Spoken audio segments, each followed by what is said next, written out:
Voice ரசனர் எல்லாருக்குமே என்னுடைய வணக்கம். நான் உங்கள் மிமிக்ரி ஐயனார் பேசுகிறேன். ஏற்கனவே மாதிரி தான் நிறைய பேர் எப்படி மிமிக்ரி பண்ணீங்கன்னு சொல்லி கேட்டிருந்தாங்க. ஸோ அவங்களுக்கான வீடியோ தான் இது. ஸோ எனக்கு எத்தனை வாய்ஸ் தெரியுதோ அதெல்லாம் உங்களுக்கு கற்றுத்தரேன். ஸோ முதல்ல யாரோட வாய்ஸ் பார்க்கலாம் அப்படிங்கிறதுக்கு முன்னாடி முதல்ல மிமிக்ரி யாரெல்லாம் பண்ண முடியும் அப்படின்னு பார்க்கணும். எல்லாராலையும் மிமிக்ரி பண்ண முடியும். ஆனால் எடுத்தோடனே இந்த மாதிரி ஹியூமன் வாய்ஸ் எடுக்கிறதுக்கு முன்னாடி நான் எப்படிலாம் பழகினேன் அப்படின்னா அது அனிமல்ஸ் வாய்ஸு, ஸோ இந்த மாதிரி கார்ட்டூன் வாய்ஸு, இந்த மாதிரி தான் என்னோட ஜேர்னி கொஞ்சம் ஆரம்பிச்சது.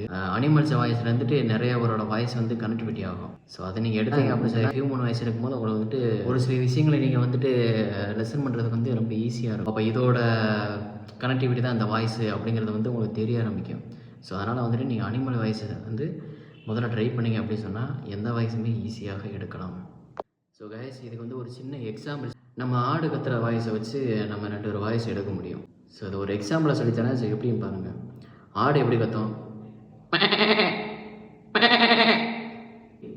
மேங்கிற வார்த்தையை வச்சுட்டு அதுக்கடுத்து அந்த கண்டினியூஸாக ஒரு 4 வரும். மே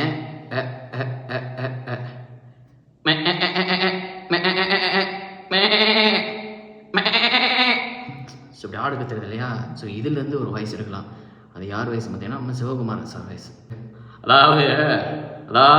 அதாவதுங்கிறது மட்டும்தான் இருக்கும். அதுக்கடுத்து போறாமே அந்த குடூரில் நடுங்கிற மாதிரி பேசணும். அதாவது கம்பராமத்தில் ராமத்திரி சீதா காட்டுக்கு போகும்போது என்ன சொல்லியிருக்கானா அந்த மாதிரி. அப்போ ஆடுக்கு இதுக்கு ஒரே மாதிரி கனெக்ட் பண்ணு. ஆடு எப்படி பார்த்தோம்?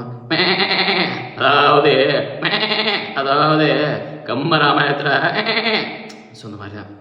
இதில் இன்னொரு வயசு இருக்குடா, காந்திமதி அம்மா வயசு. இந்த மாதிரி இருக்கு பார்த்தீங்களா? இதுலேருந்து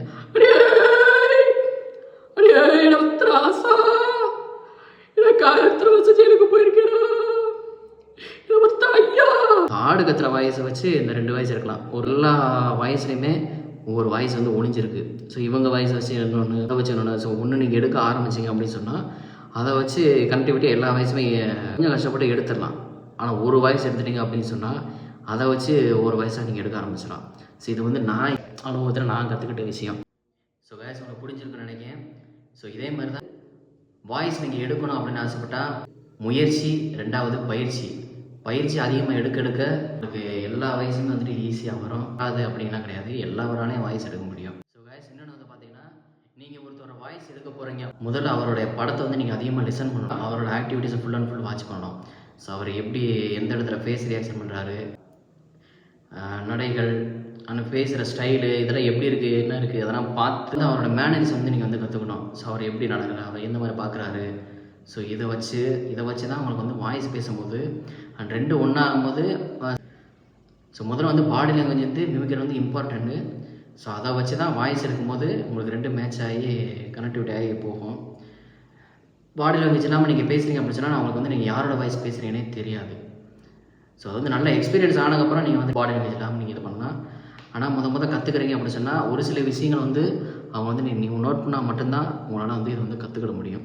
ஸோ அவங்களோட டயலாகும் நீங்கள் அதிகமாக மனப்பாடம் பண்ணிகிட்டே வரணும். உங்களுக்கு பிடிச்ச டைலாக் ஏதாவது ஒரு டைலாக் எடுத்து ஈஸியான டைலாக் எடுத்துகிட்டு நல்லா மனப்பாடம் பண்ணி அதில் நீங்கள் ஒவ்வொன்றா பேச கற்றுக்கணும்.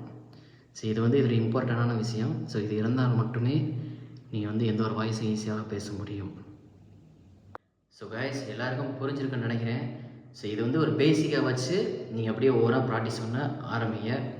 ஸோ நம்ம அடுத்த வாரத்துலேருந்து ஒவ்வொரு ஆக்டர் வைஸாக எப்படி பேசணும், எதுலேருந்து பேசணும் அப்படிங்கிறத நம்ம ஆரம்பிச்சிடலாம். So best of luck.